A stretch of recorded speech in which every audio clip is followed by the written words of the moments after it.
Welcome to the Just Josh podcast. Who the fuck is this guy? Hey, who the fuck are you? Huh? Who the fuck are you? This whole thing's a little weird. Never you fear, laddie buck.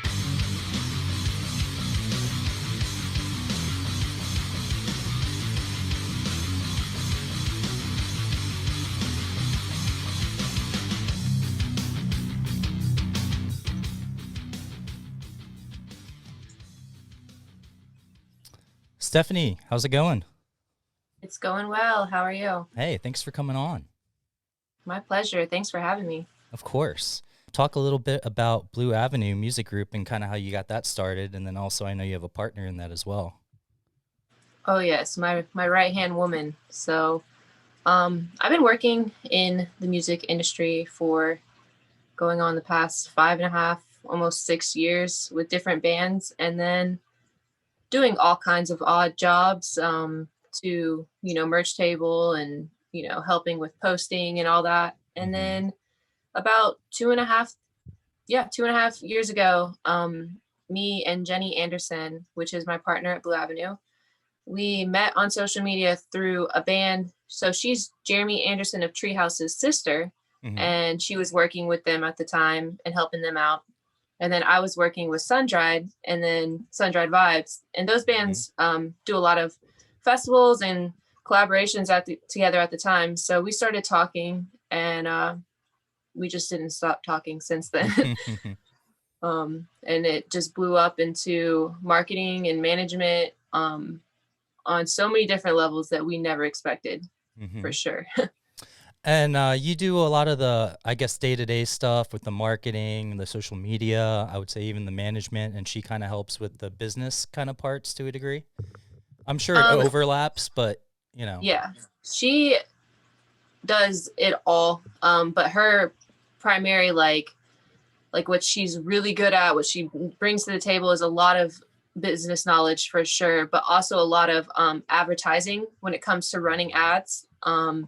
And through that, she helped me learn and just, because advertising is so important. We do all kinds of different campaigns, Spotify growth, post engagement, just getting it out there with whichever ways. There's so many different kinds of ads at this point you could be running for whatever you're trying to engage with. So she really brings the knowledge on that. And then, of course, yes, with me, day-to-day management and marketing, advertising. Usually, like when things are normal, that word. Yeah. I definitely go out more on the road with different bands whenever they need like a merch person, merch management.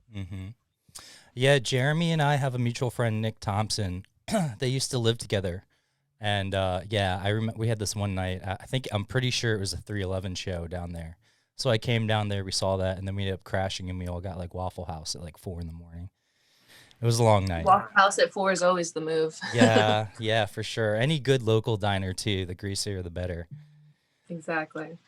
So how's your week been? There's so much I don't talk politics on here, but I assume with COVID, you guys have kind of had to adjust and kind of change the way you did things and adapt to it.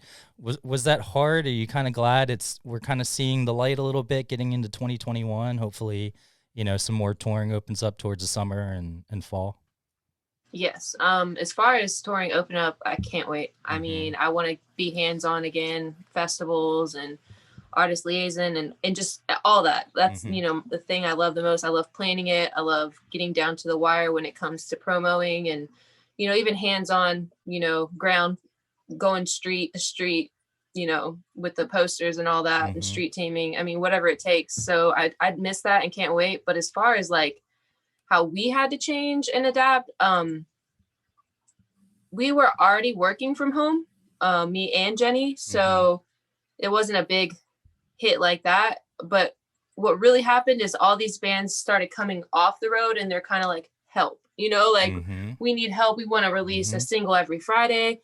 We want our business on track. We want to start growing our numbers. So when we're back on the road, it looks good. So we've been really, really busy. Yeah. This past year. Yeah, I bet you business picked up. And I've had a couple of, I think some artists that you've done, you helped with Rockstead releasing their singles this last year and stuff like that, right? Yeah, Jake and Rockstead, those guys. Jenny worked more on that project with them, and they're a pretty talented band. I got to see them and worked merch for them a couple months before everything closed down, and they put out an album over this past year that we were able to work on along with so many other bands when it comes to just releasing music. That's been like the notion for this past year. Yeah, I guess, when you can't tour, which is your main source, the only other option you have right there is to create music, which hopefully eventually you'll see that return on it too, once things start picking up.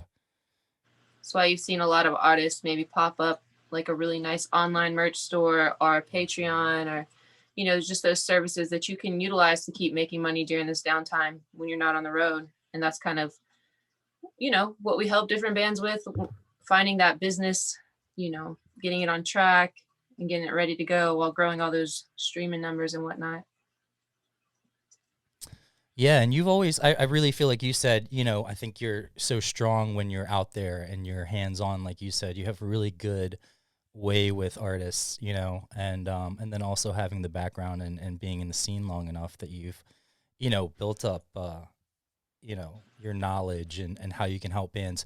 I always say that I think if I didn't go on tour and work for bands and do the actual grind of, month-long tours, I wouldn't be half the manager I am, because I wouldn't think about things the same way, It's very true. Yeah. Yeah. I mean, and it all comes hand in hand with so much when you're management, when it comes to being able to be hands-on or having that marketing and advertising. And that's what I say, like, marketing and advertising is half of being a manager, and if you have those all in lock and have that knowledge, you can do some really great things, because there's a lot of bands that just need maybe that person saying, hey, let's do this. Let's sit down. Let's come up with a plan. What is your budget? And we'll go from there. Yep. And usually whenever you take that time and you utilize it efficiently and they're able to focus more on music, it ends up being a beautiful thing for sure. Yeah. You know what? It's one of those things I tell bands that, try to do as much as you can on your own. Like, there's no point in paying someone to do something that you can do if you can do it consistently and do it well. But if you're not going to even take the time to do it, you might as well hire someone like Blue Avenue to give you that push, or to take some stuff off your hands so that the music is the forefront of what you're doing. Definitely. And, even bands that are well structured and having all these hands-on and know what they're doing, there's sometimes things that we could help them with. And when it comes to, making sure all their music is registered and they're collecting their royalties, to, helping with publishing and distribution, all those good things.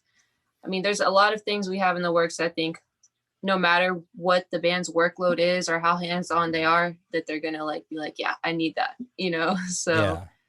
And I think some of the smaller bands also, when you were talking about royalties and getting all that stuff in line, I think they think, well, I'm not a huge band, so it doesn't matter. But they don't realize how important that is, especially when you're younger. If you get that out of the way and you sign up, it adds up.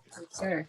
Dude, if your quarterly even if you're making like $500 extra in your quarterly, I mean, that's pretty good. That's not bad. Yeah. That's extra money in your pocket. So for just having everything set up right, absolutely. And then think about it. It's already set in place. And then you start maybe some streaming campaigns, some growth campaigns, and then, there you go. You start collecting some kind of something. Yeah, for sure.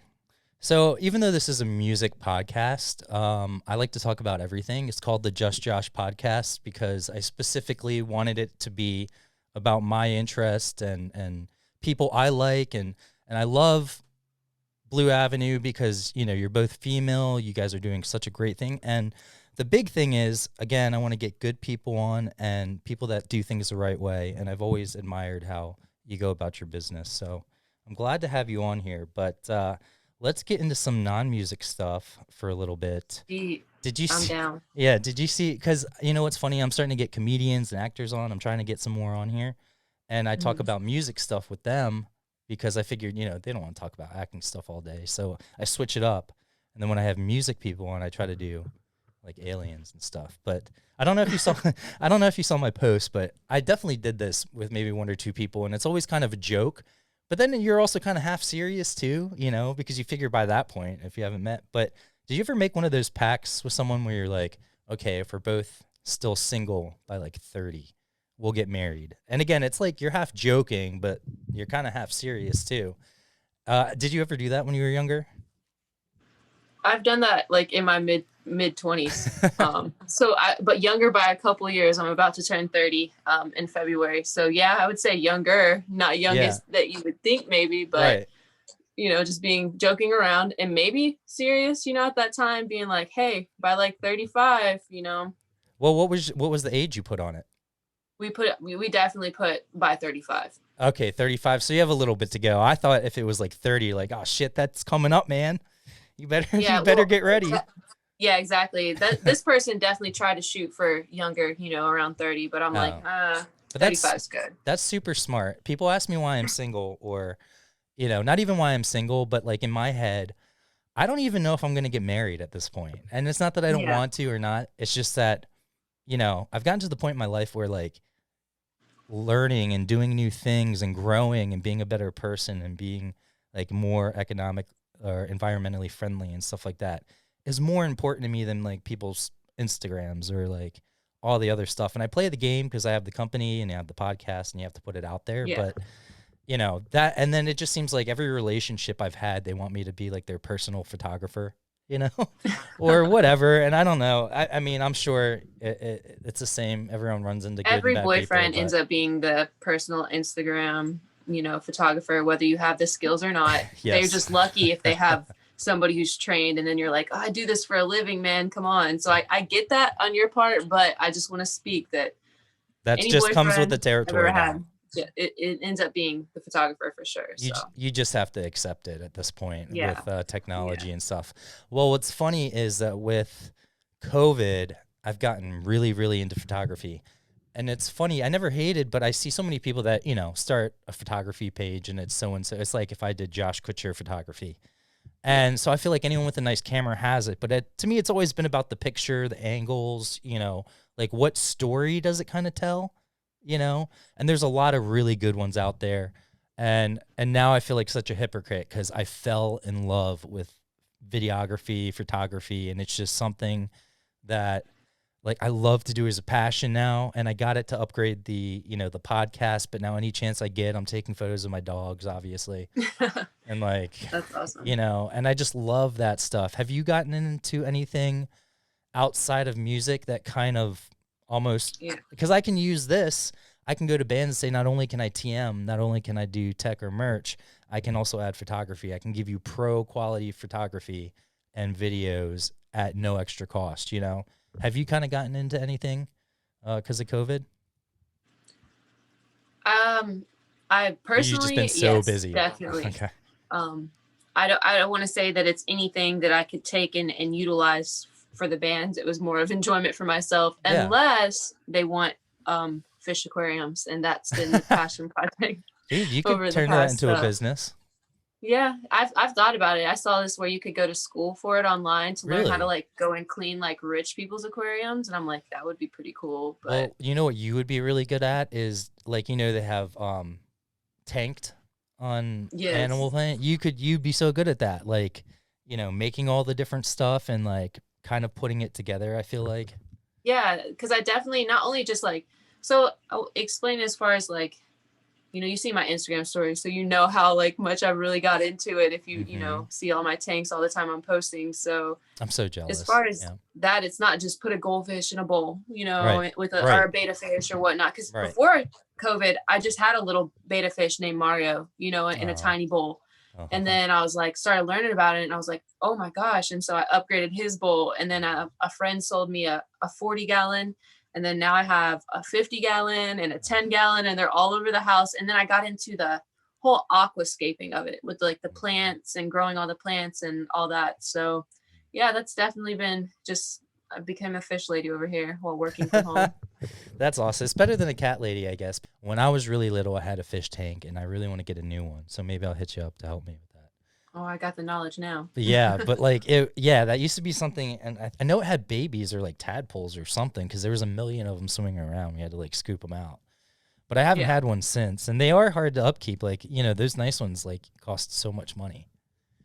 Yeah, I'm kind of ashamed, like the filter system and the lighting and all that. I'm like, oh my gosh, Stephanie, you're ridiculous. But it makes me happy, and sometimes you just gotta do for yourself and have your little thing. Yeah, especially during these times, it's like a good distraction to just keep you sane, you know? Yeah, definitely. I just sit down and stare, and I'm like, wow, this is great. Or I'll sit by it and work. And scientifically, Google it. It says that having fish aquariums in your house long term decreases your blood pressure Yeah. and your anxiety.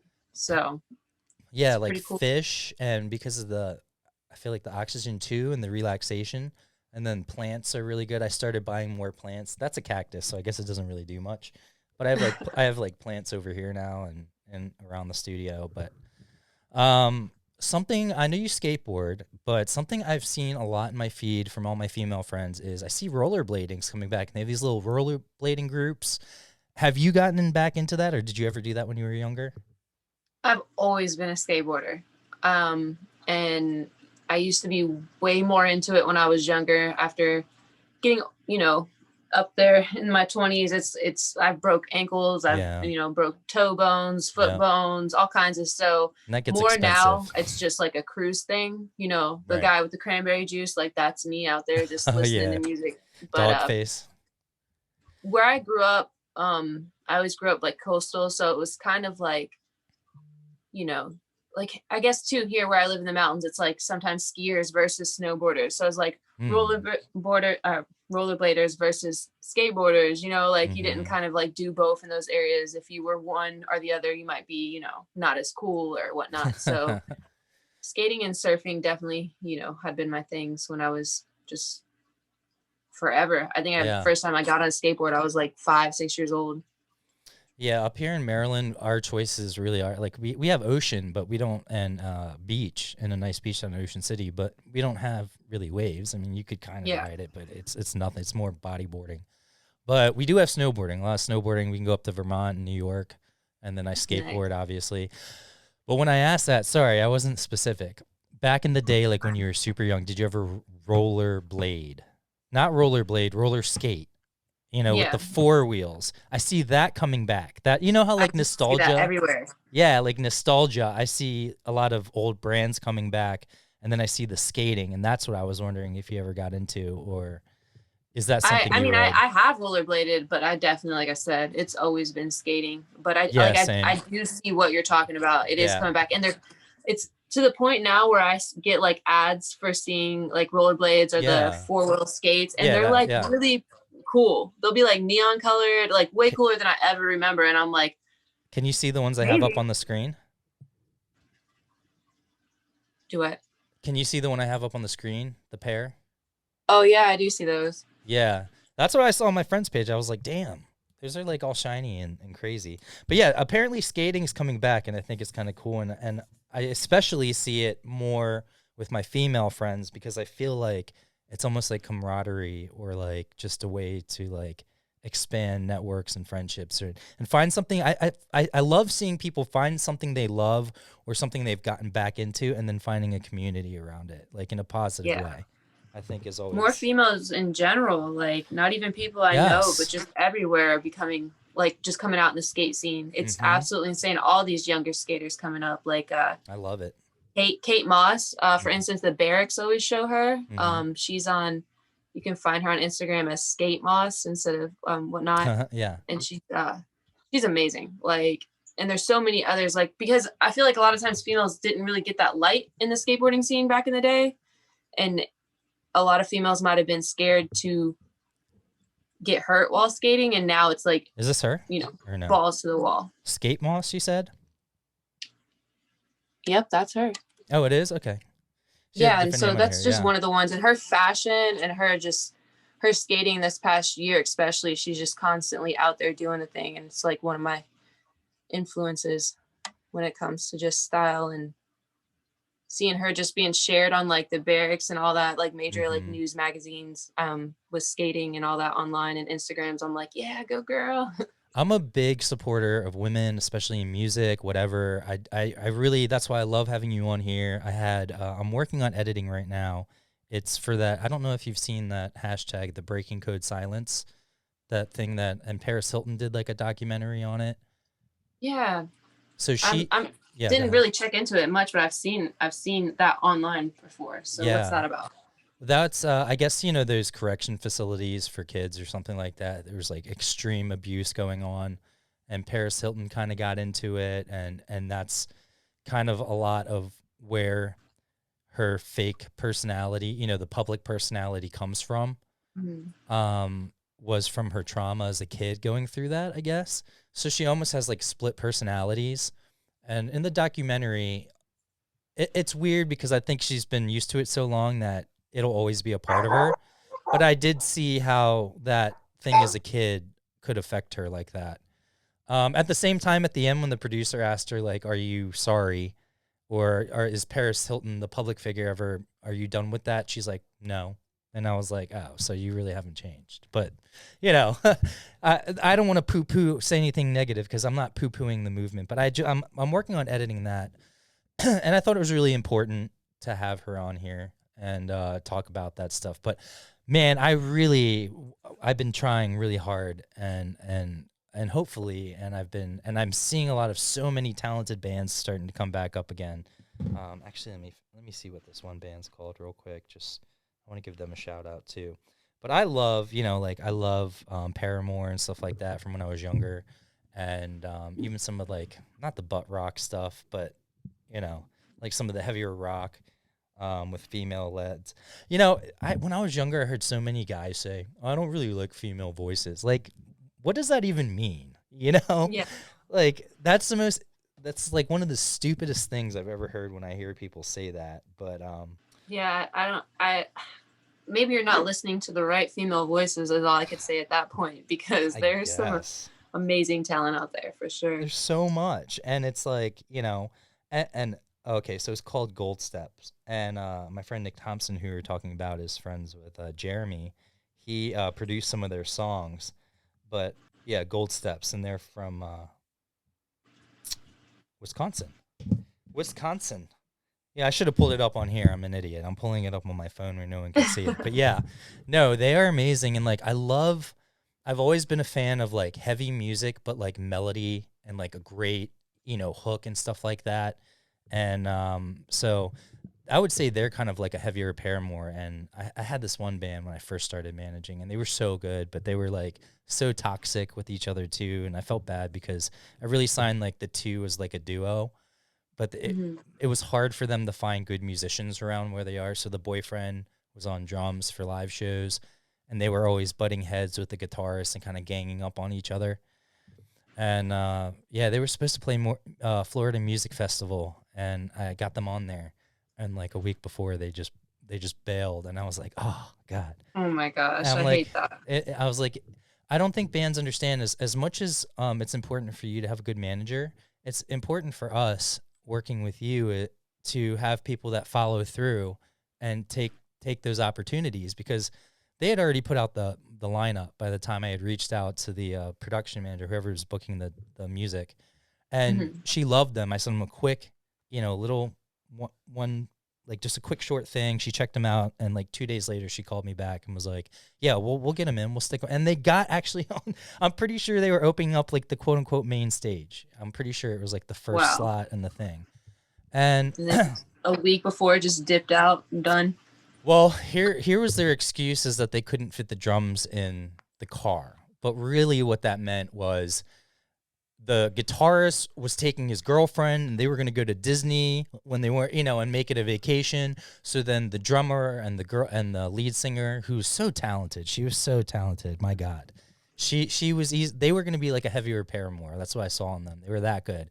And they actually had labels looking at them. Now, I don't know if it would have worked out or been a great decision to go with that label, even though they would have, you know, jumped them wherever, but they were that good.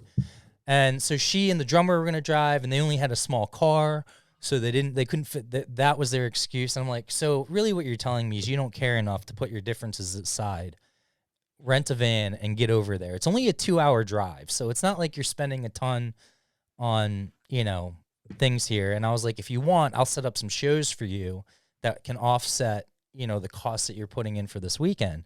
But some of the labels that were interested were going to be there. It's a conference. So you're saying how it's hard to meet up with other bands. You go to this conference, you meet other bands, especially it's the Florida Music Festival. So a lot of those bands, if not most of them, are from Florida. You know, big stars have gotten their start there, like Taylor Swift and a bunch of other bands. And it's just a good networking opportunity. So I gave them actually 3 options. I was like, you can either, I'll rent you guys a van, you can pay me back, no interest. And again, I'll book shows and you can give me the money from there. So that way you're not taking anything out of your own pocket. And I'm still booking shows for you, which is still helping you out. So the first one is I'll rent a van for you, no interest, no problem. The second one was I'll bring my drum set because I just got that new Mapex. I'll cancel my flight because I was flying down. And I'll drive down and bring my drum set. You have a drum set. You know, I'm sure he's a good enough drummer. He can use any set, especially a new one. So then the third one was we can also either ask another band that's playing the show. I'm sure they will let you borrow a kit, or we can go to a music store, a local one, and rent one for like $200 and that. And they said no to all of those. So at that point, you kind of know. You know, it's like it's not really that, because if they wanted to play, you know how it goes. They'll do anything. I've seen drummers fit the biggest kits into the tiniest cars and drive 6 hours. So. Like a clown car, yes, and fit everyone. You kind of just know at that point they're not serious about it, or it's just not working. And that was the hardest decision I ever had to make was, you know, just saying, so I can tell you're not into it. Like, you know, you're not serious about it. So let's just go our separate ways at this point. But it's like. And they broke up like 2 months later, which sucks too. But like, and I haven't seen any of them do anything musical since. And it's just like, it really sucks because you can have all the talent in the world, but if you're not really willing to put in the time it takes to make it, and you might not be a millionaire, but if you do things right, you can at least tour and have savings and support your family and not worry about your rent, you know, like that's. Yeah, I have so many friends that do exactly that. There is a way. And when it comes to, like I said, that whole drive, you just kind of knew that they weren't into it. Yeah. So it comes to that point where you have to reevaluate and just be like, all right, well, because as much as like when I'm working with a band and they're excited about a project, I'm going to be excited. Right. And they have passion about it, I'm going to have passion about it. And we're going to get things done. And that comes to show like the difference between, do you want this to continue being like a weekend hobby in your local town because you like free beer, you know, and that's awesome and that's great. And you can do that every single weekend if that's your thing. But if you want to go out and be able to tour and go on runs and networking, like you were just talking about, those things are so important. Like when networking and coming out and doing these things and going out on the road, you're going to have to decide. There's a fine line between hobby and business, and that's what it is. It is a full-blown business, like with music. And I don't think they understand how much time and effort we actually put in behind the scenes. They might not see it, but I'm always researching. I'm always finding new avenues, coming up with better business plans, you know, fine-tuning. Like even when I first start, I'll at least give them an Excel and say, you can go to QuickBooks or you can do whatever you want later, but at least have a visual that automatically does everything for you so you can see where you can spend more money or take back. And this is just a guide and outline. We can get more in depth as we go along, but, you know, at least have that. And, you know, it's just, we can do our job the best when they're doing their job. And like you said, they're excited and willing to put in the time and the work and stuff. And I think bands see the bright lights, and I get it, because every band that reaches out to me says, I love music. This is what I want to do for the rest of my life. We all do. Like, we all love music. Yeah. But there's a difference between loving music and then getting it as a business and as a job, but then also understanding, like, there is such a thing as too businessy. Like, you know, you want to make sure that you find that balance between doing things right and then also having fun. But because and music comes should everything with that balance for sure. Yeah. And I guess I guess that's even true in life too, you know. But or with any job, I suppose, you know, when it comes down to how serious and passionate you are about something and how you work with your team and getting your tasks done.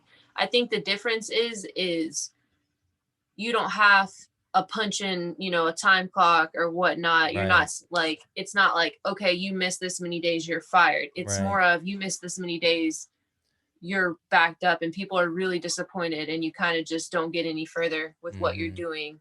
So it's more of having to be like your own boss compared to having a boss. Yeah. And so that really breaks down with so many different things when it comes to having the passion and the drive. Because then every morning you're like, okay, I have to get up and do this.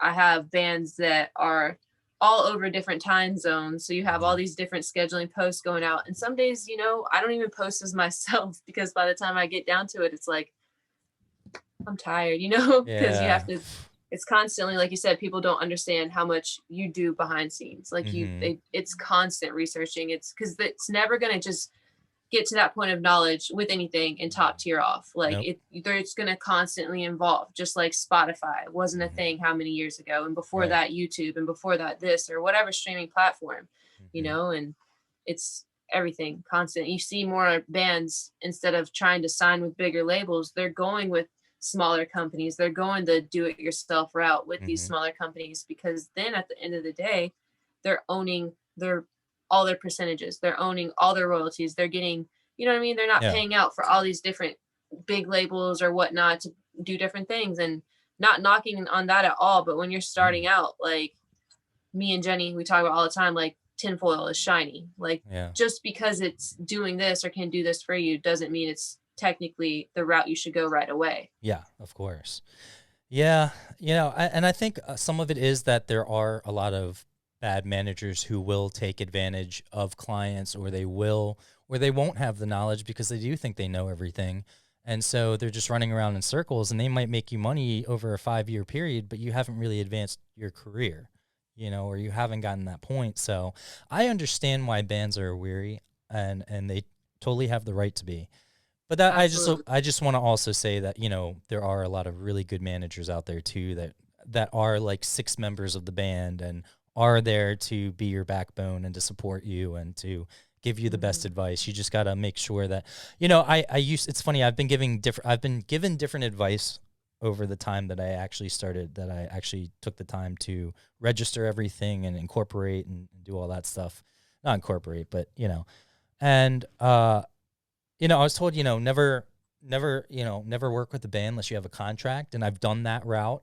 And then that's led to problems because they're worried too much about the contract, that they're not focusing on other stuff and whatever else. And, you know, I've had it to the point where it's like, well, how do you enforce the contract? You know, if I have an artist, you know, that just backs out for some shitty reason, while I've just spent there putting my time and energy into them, and there's no consequence for it, that's not good business either. And I've had that happen, you know, so then it's like, well, how do you deal with it? But, you know, I think those are just things that you have to find the balance. So now I don't even do contracts. I do a handshake. And I'm just like, if you want to have a contract, we'll do like a 1 page that says we're working together, but I don't want any fine print or anything else like that, because that gives me the time, like over the next year, to see how much you really want it. You know, if you really want it, you won't need a contract. And you're going to be loyal to me because you made that choice to be loyal, not because the contract says that you have to be loyal. And then I also think it gives them one less thing to think about. And then when we get to that point, when I've shown my worth, then we can talk about contracts. But that's why I also am super picky now. I think one of the first questions, people are like, who do you manage? I'm like, honestly, if it's no one, I'm totally fine with that. And that says nothing about my management abilities or anything I have to offer. It's just that if I'm going to invest in you, and most likely at the beginning, I'm going to be putting money into you, not making money, then I'm going to be picky. I want to make sure that, you know, you guys are down to go 110%. But Exactly. yeah, talking a little bit about technology and how Spotify and things have changed, something that's scary to me though, and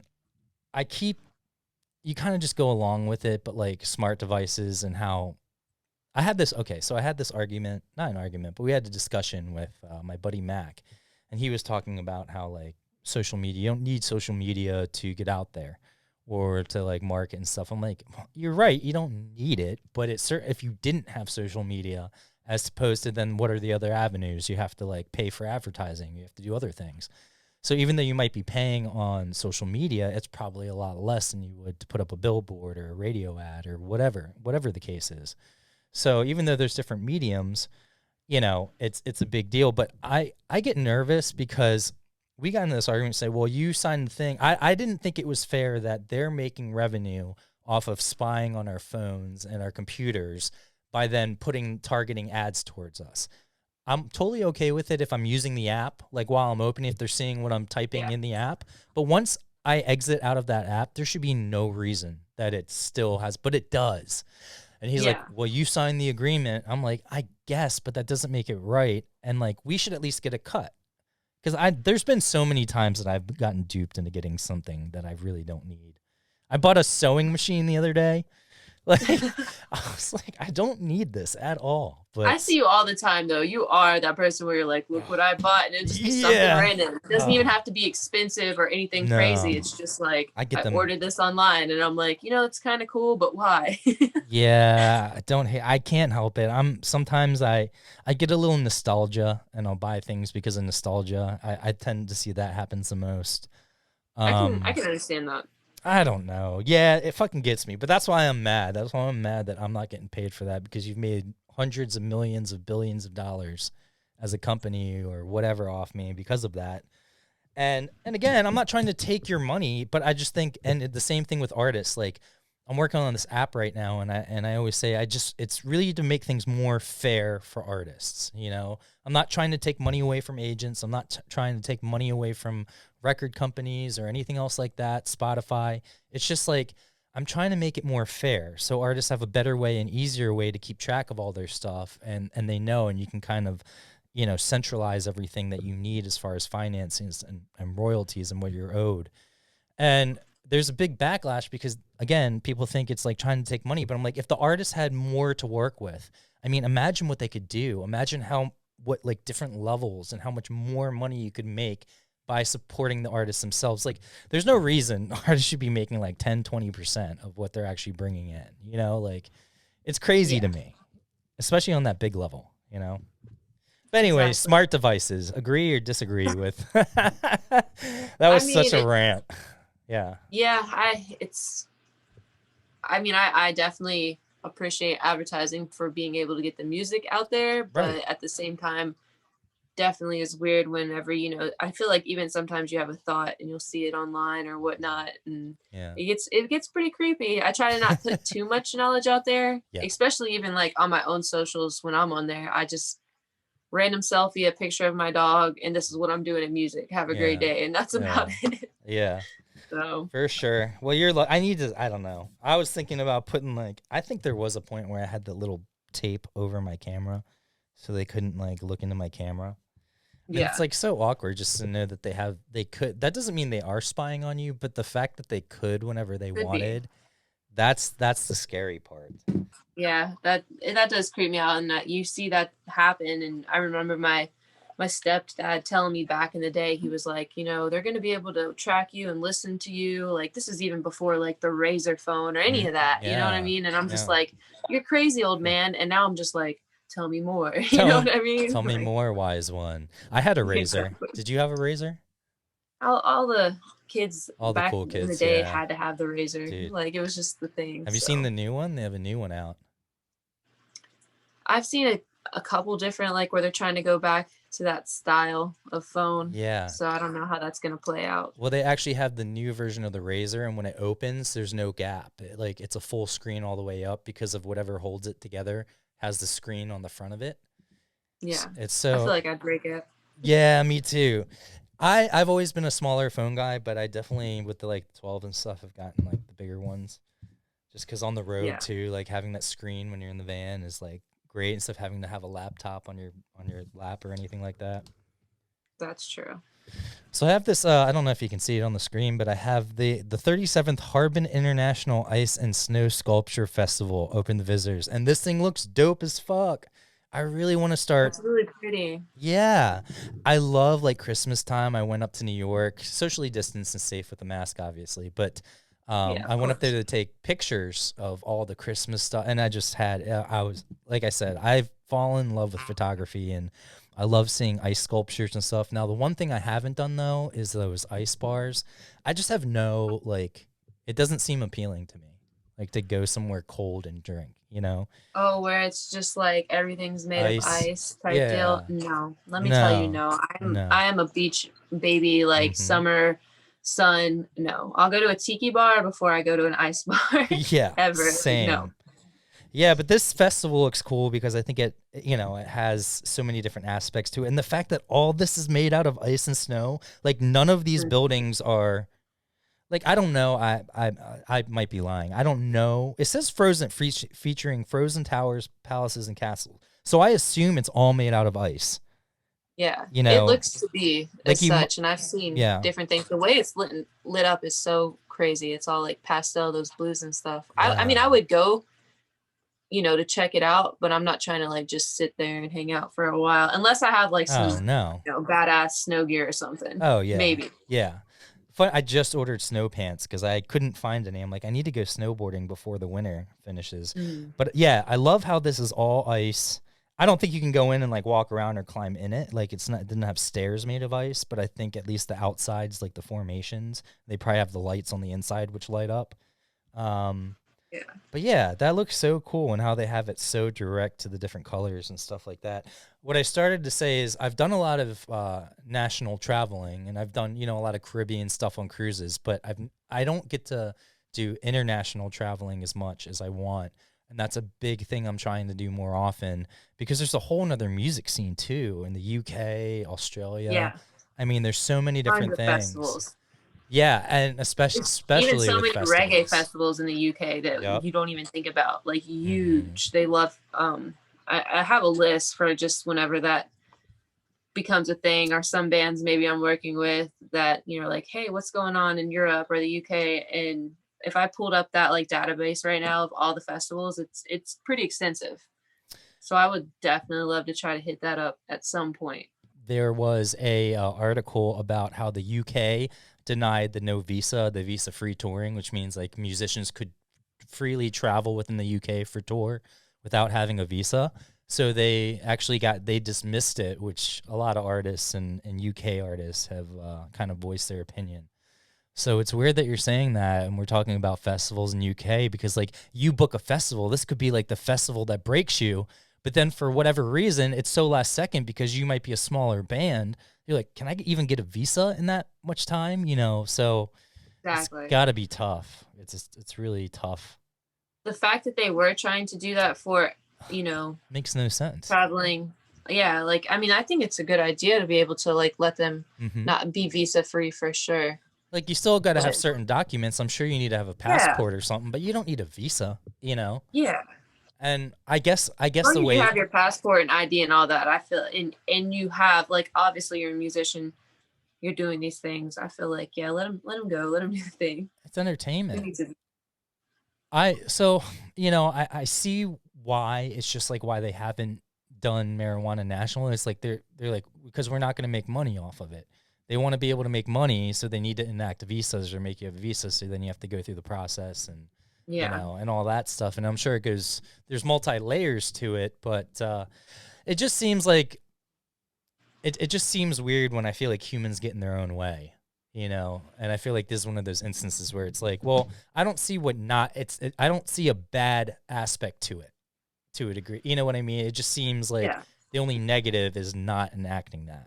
Well, there's so much documentation, rolling out where they have the real ID now.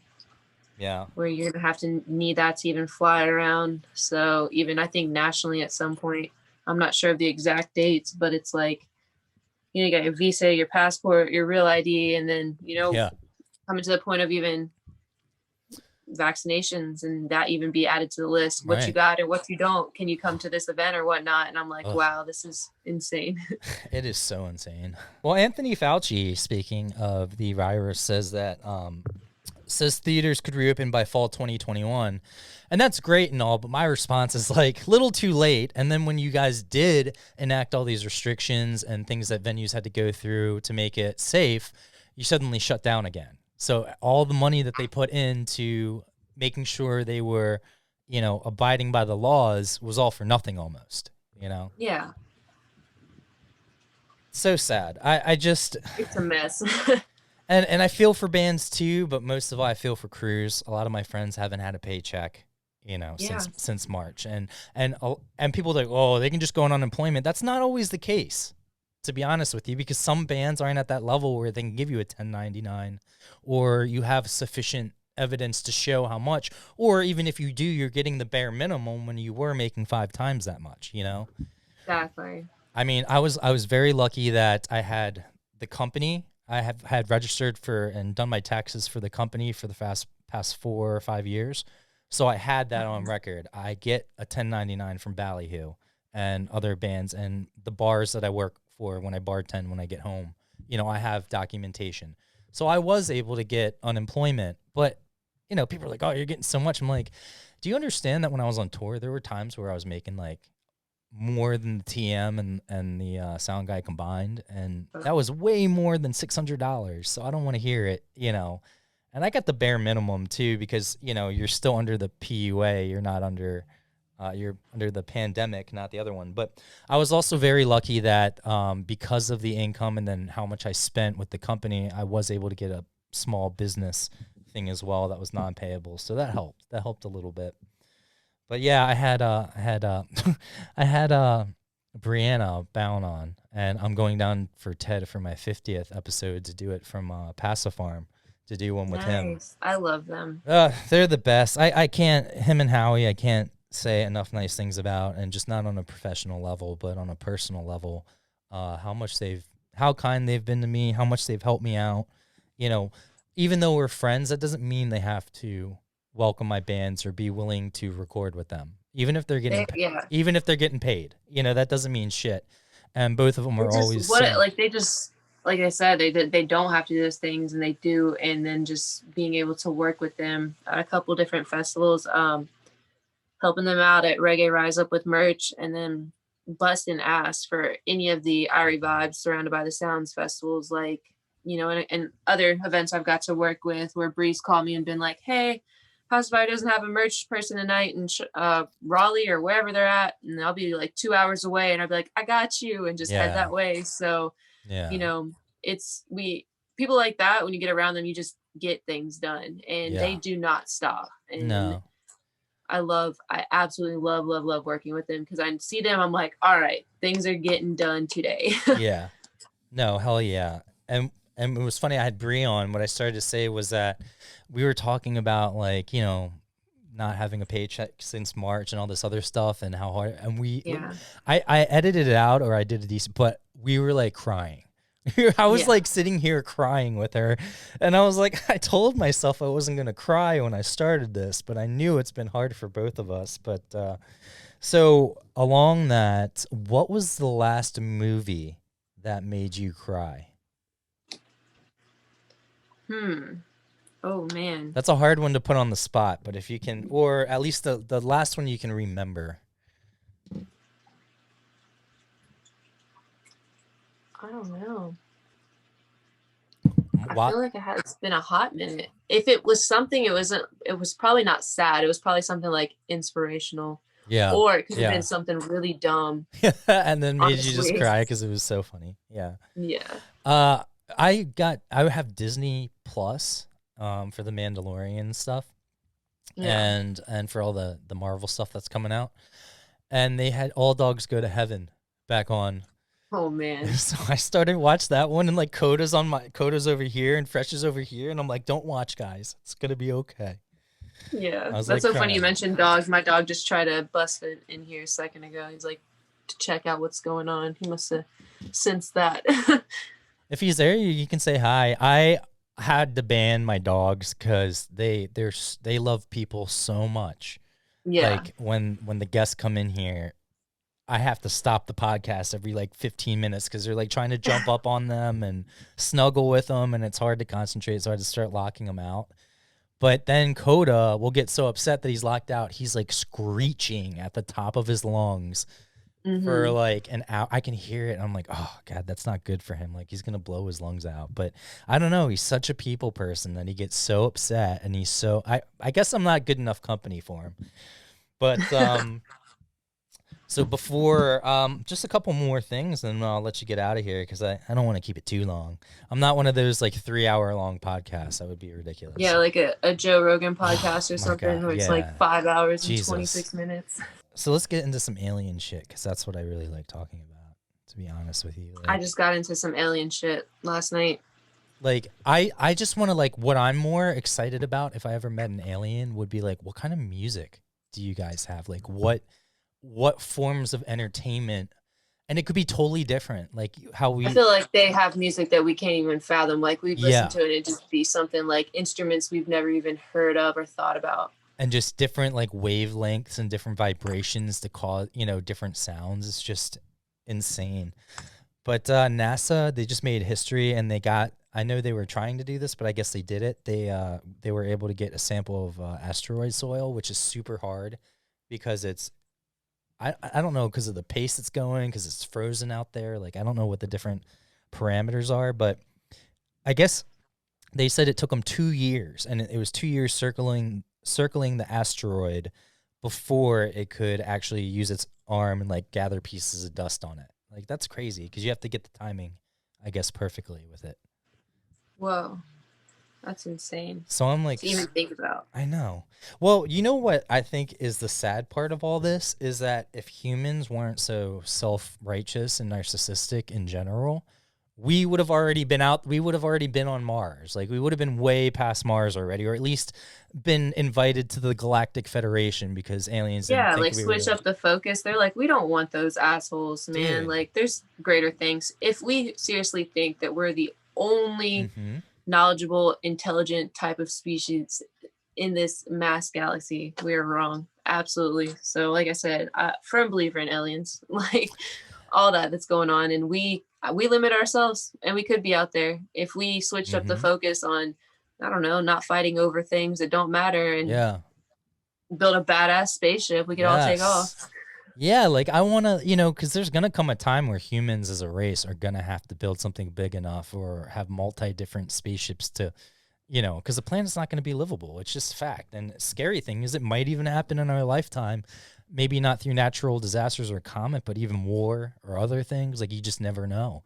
Like, society shutting down could easily cause people to scavenge and destroy things. And so if you really want to live, the only option is to get off the planet, you know? That doesn't even so much mean like heading to another planet. It just could be building like these, you know, things that could just be floating around like satellites, but like apartment complexes or something. Yeah. Like, it's not that out there. Like, I'm not tin foil person, but there's definitely stuff going on that we don't know about, obviously. And then two, it's not that far fetched to think that if there is a galactic federation out there where, you know, people from different galaxies and different systems all connect, and kind of like we have a world UN, like the galactic, it wouldn't be that far-fetched to think we're just not on their level and they have no need to bother us or talk to us because we're like ants to them. We're that superficial to them because we're so worried about the dumbest things. Yeah, well, that's like you see the memes and they're talking about like we are alien reality show that they're just watching those guys. No, we totally are. I have hi Coda. Hey, good boy. I have no doubt that they are. So this next alien thing I have here is U.S. intelligence agencies have 180 days to share what they know about UFOs. And all this because of COVID-19. So as shitty as a year that this has been, not that they're going to give us a ton of shit that we don't already know or anything that's going to be like life-changing, because people will probably still brush it off to the side. Apparently, because of COVID, when they signed the relief bill, like there was a little thing in it that said that they had to release all this stuff, which is pretty interesting that was included in the COVID relief bill. Yeah, that is. Like, that's the only thing Donald Trump did great was, and they say it was him, apparently. He was the one, let's see. No, really. When President Donald Trump signed the $2.3 trillion coronavirus relief and government funding bill into law, so began the 180-day countdown for U.S. intelligence agencies to tell Congress what they know about UFOs. No, really. The Director of National Intelligence and the Secretary of Defense have a little less than 6 months now to provide the Congressional Intelligence and Armed Service Committees with an unclassified report about unidentified aerial phenomena. So it was a stipulation that was tucked into the committee comment section of the Intelligence Authorization Act for fiscal year 2021, which contained in the blah, blah, blah. I thought it said Trump actually is the one that put it in there, but I'm sure someone, but whoever put it in there, thank you. Hopefully that like shed some light, because I think we're at the point that if people said, well, here's another scary thing. I think they still haven't told us, because they saw how coronavirus is probably like the precursor to telling us about aliens, just to see how we would react. And then they saw our reactions with the toilet paper and shit. They're like, nah, they're still not ready yet. That's probably exactly what happened. Like far, far from ready. It just disappoints me, because when I was younger, I hated history class and stuff like that, but that's because it was like the white man's history, and it was like not like real then history. You learn what really, really went down later in life, and you're like, oh shit. I'm like, they should, it's a whole new thing. They should change all my grades in history from like C's to like A's, because that's not fair. Yeah. But I want to be in history classes like in 10 years being like, nope, that's not what happened. What really happened was. Well, what sucks is I'm pretty sure they probably still teach the same old history class. They probably haven't updated to fit anything current, which maybe they throw in some presidential stuff like Obama or Bush or some stuff like that. And I'm sure they'll talk about Trump to a degree now. But like, I don't know. That's not real history. Like, I want to see ancient civilizations, and like, people always talk about how we're the smartest and we have computers. It's like, maybe they don't have the same technology we had, but they were way more advanced than us. You know, just because they didn't have computers didn't mean they couldn't take big structures, and because of magnetic energies and different things that they had, could move them and build different stuff that we can't, that take us the whole year to do, you know? It's just different times and different needs, and they're like, we don't need a computer when we can just like travel to other dimensions, you know, like. Yeah, I've had this conversation with a couple others, and definitely like within bands too. I remember sitting in a van one time after a show and just getting into this crazy conversation exactly about that, and saying that what if every so often something happens to just wipe out and reset technology for that time frame in general. Yeah. So we get like a remnant of it. We find the pyramids. So like, you know, maybe in 20,000 years they find an iPad, but they have a different kind of technology doing different things, and we couldn't even fathom. So, you know, that was an interesting idea that, you know, after a certain period, it just resets. And then it's people that might have a little more knowledge doing something a little differently. Mm-hmm. But there's not to say like, you know, like you said, if they're jumping through dimensions or they're going through whatever it was, like it's not how we would have done it, and we can't really figure out how they did it. So yeah, it's so crazy. Let me see what this other one. No, I'll get rid of that. That's good alien talk. A couple more funny things before we get out of here, because I like to like end on funny stuff. You know how everyone they use the word Karen. They're like, "Oh, you're such a Karen" and stuff. Apparently, according to the statistics or whatever, no one's named their kid Karen in the last year. Are you serious? Yeah, that's hilarious. I don't blame them. I don't blame them. No, I don't either. But that you don't even think about things like that in that aspect of it. So the fact that somebody's went and, you know, looked at that data of name base, you know, through the hospitals or whatever, and babies being born, that's so funny. It's so funny. No one wants their kid to have to go through that. But it'll make. I wonder how many names go through, like, you know, just getting banned for whatever time period because you know, because of stuff like that. I can't remember anyone ever using names like that. You know, like it's only Karen is such a old thing too. It's like became mainstream. I remember like working in like restaurants and stuff. We'd be like, we have a Karen out there. So it's been around for a while, but it's definitely. I guess the Karens came out for sure these past couple of years with everything. So there's no choice but to just, you know, call it like you see it. I was driving today before I had a couple appointments before the podcast, and I was driving and I was hungry. So I saw this sign that said HotPot. I'm like, oh shit, HotPot. That'd be so good right now, especially because it's cold out, you know, like if I can't get pho, then like HotPot's pretty good. You know, you dip the meat and everything. So I go and I park and I get out and I walk up to it and I look in and I'm like, wait, what the fuck? I didn't see any tables or anything. It was a fucking Pottery Barn type store. Like that did like, I'm like, that is such a misleading title. Like this is like, you can go sit there and like, they have the tables where you put the clay and you can like have like parties and stuff like that. I'm like, I was so mad. That's because I was hilarious. I was so hangry. I was like, this is not HotPot. I demand a HotPot right now. I actually That's Googled hilarious. I actually Googled HotPot and nothing was around there, but Yeah, that's funny. You should have just walked in there and been like, "You guys are the wrong business. This is not what I'm looking for. yeah. It's not the hot pot I need in my life right now." Yeah. You know, the crows, I read that crows were self-aware like humans. So they might not be as intellect as us as far as like they can't go build a computer, but that doesn't mean they're very aware of what's going on and they can see things and they know Mhm. like that's not good. And I've read a couple different things on crows about yeah, being very smart and in tune. that's what's scary is like they probably are more in tune and if they were actually put in charge of the world would run it better because they're not focused on all the things we're focused on. You know, they're just Exactly. focused on their crow nest and like the crow shit they have to do. Dave Grohl says he still has Gene Coda. What are you doing? Get out of here. You're so silly. He's giving me this look right here. He just comes barging in and like headbutts like the beanbag chair and then like Dave Grohl says he still has dreams about being back in Nirvana, which is crazy. And I do that all the time. I'll have dreams about playing on stage or even when I was in a band playing there. Do you ever have dreams where you're like, you go up and you're like singing and you're like, oh, this is so, but it's like you're there, you know? Yeah, definitely. Yeah. I've had some weird dreams where, and it's more like, what are you doing here? Get back to merch table. Like you're not Yeah. supposed to be up here. And then you just rip it. That'd be dope. Yeah, exactly. I do play a trumpet, so I've had a couple dreams where I've just joined bands that I like Yes. just up there. Me too. And I'm like that. Maybe one day.